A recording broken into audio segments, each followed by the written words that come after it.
Genetic engineering, hope for the future? Or is science just trying to get into our genes?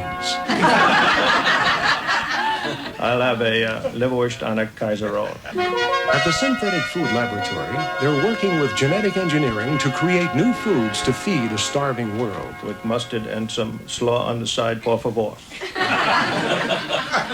The top scientist in this highly experimental field is... A little more mustard. Gracias. Dr. Horst Schmidt. Listen, you don't mind if we walk and talk? I'm a very busy man, and I only have a half hour for lunch. Certainly. I understand you have developed a new life form that is a perfect protein. Absolutely true. Well, how did you come up with this new life form? Gene splicing. I see. Could you explain that for us? Certainly. We combine the genes from insects with similar protein structure. I see. Then we put the genes in a jar filled with grass and twigs, a few holes in the lid for ventilation.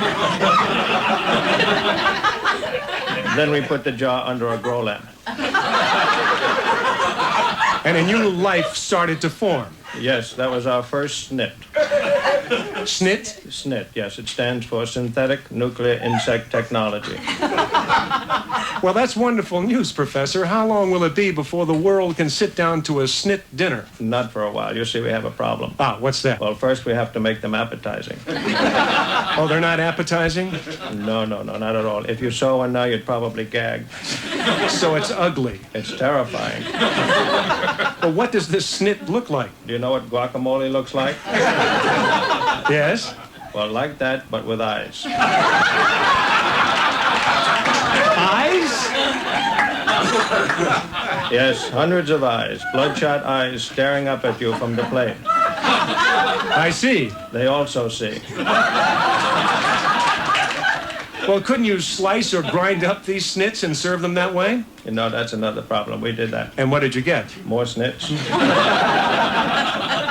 As it turns out, they can't be killed. Well, how about if you cook them? Does no good. They just sit in the pan and make strange snorting noises. The S.N.I.T snorts? Yes, they do.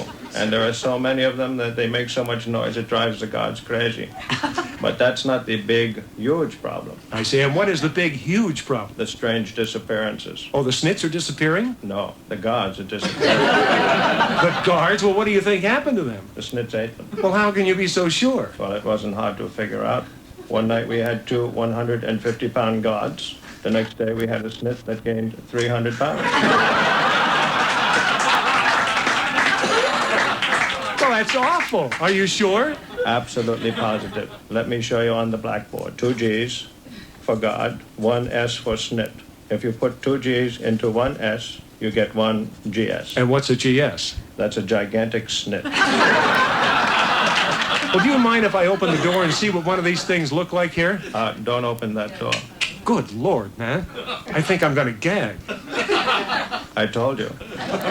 But, Professor, they're man-eaters. You've got to stop them. We've tried everything. We've tried to shoot them, drown them, freeze them. The Pentagon sent over their best man armed to the teeth. And where is he now? He's in a S.N.I.T.